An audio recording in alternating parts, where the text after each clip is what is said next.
ശങ്കറിന്റെ മറ്റൊരു ബ്രഹ്മാണ്ഡ വിസ്മയം എന്നൊക്കെ പറയണമെങ്കിൽ സിനിമ കാണുന്നവൻ കണ്ണുപൊട്ടനായിരിക്കണം. ഇത് നമുക്ക് വേണമെങ്കിൽ പറയാം, അന്യനുക്കുള്ള ഇന്ത്യൻ മുരട്ട് താത്ത. ഇത് മാത്രമേ ഉള്ളൂ ഈ സിനിമയുടെ വിശേഷണം എന്ന് പറഞ്ഞാൽ. ഇന്ത്യൻ 2-ന്റെ റിവ്യൂലോട്ട് നമുക്ക് കിടക്കാം.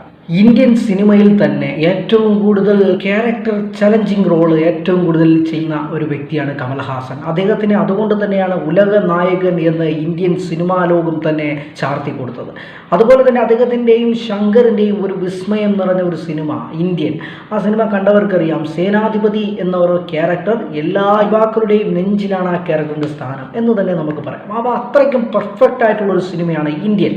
ഉലകനായകൻ കമൽഹാസന്റെ വേൾഡ് വൈഡ് റിലീസായ ഒരു ചിത്രമാണ് ഇന്ത്യൻ 2. ഇന്നാണ് സിനിമ റിലീസായത്. കൂടുതൽ ഒരു റിവ്യൂസിലോട്ട് നമ്മൾ പോയി കഴിഞ്ഞാൽ എന്താണ് ഈ ഇന്ത്യൻ 2? എൻ്റെ അടുത്ത് ചോദിച്ചാൽ എൻ്റെ ഒരു ഒപ്പീനിയനായിട്ട് എനിക്ക് പറയാനുള്ളത്, തികച്ചും ഒരു എബോ ആവറേജ് മൂവി മാത്രമാണ് ഇന്ത്യൻ 2 എന്ന് എനിക്ക് പറയാം. കാരണം ഒരുപാട് നിരാശയുണ്ട് ശങ്കറിലും കമൽഹാസനിലും. ഇന്ത്യൻ 2 എങ്ങനെ ആയിരിക്കുമെന്ന് ഓവറായിട്ട് ആഗ്രഹിച്ചു പോകുന്ന ഓരോ വ്യക്തിക്കും ഈ ഒരു സിനിമ നിരാശയാണ്. എൻ്റെ ഒരു ഒപ്പീനിയൻ മാത്രമാണ് ഞാൻ പറഞ്ഞത്.